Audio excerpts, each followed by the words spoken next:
Absolutely love this record that comes in at number 23 on my fantasy playlist.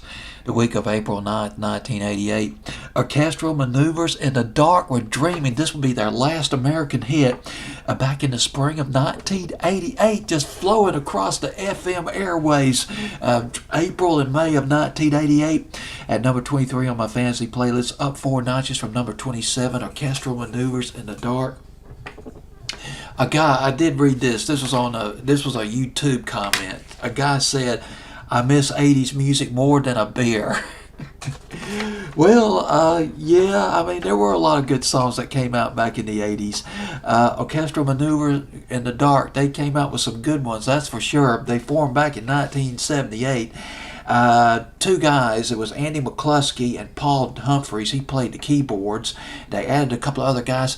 They started establishing a fan base in England, and achieved success in 1980 with a song called Enola Gay. Was not known here in America, but it was a hit over in Britain. The album I want to talk to you about real quick. This is very eclectic. This is Orchestral Manoeuvres in the Dark before they got real commercial. Dazzle Ships in 1983. A couple of cuts on there. ABC, Auto Engineering. Not exactly top 40 fare.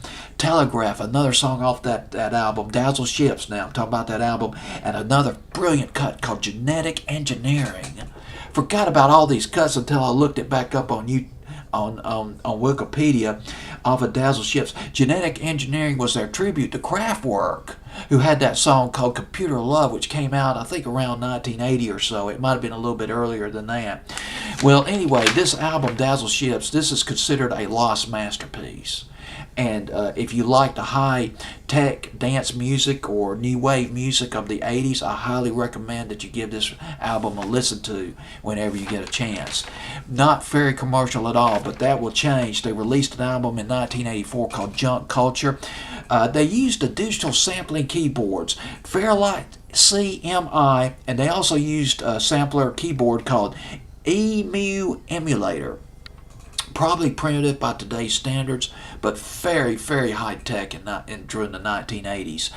So in Love was their the first big hit here in America, and that's a lost 45. So in Love was a great record back in the fall of 1985. Orchestral Manoeuvres in the Dark, and Secrets came after that, and then their biggest hit, If You Leave, which was from the movie Pretty in Pink. It was written for the movie, I believe, Pretty in Pink for them, and then Dreaming came out a couple of years later in 1988. Orchestral Manoeuvres in the Dark.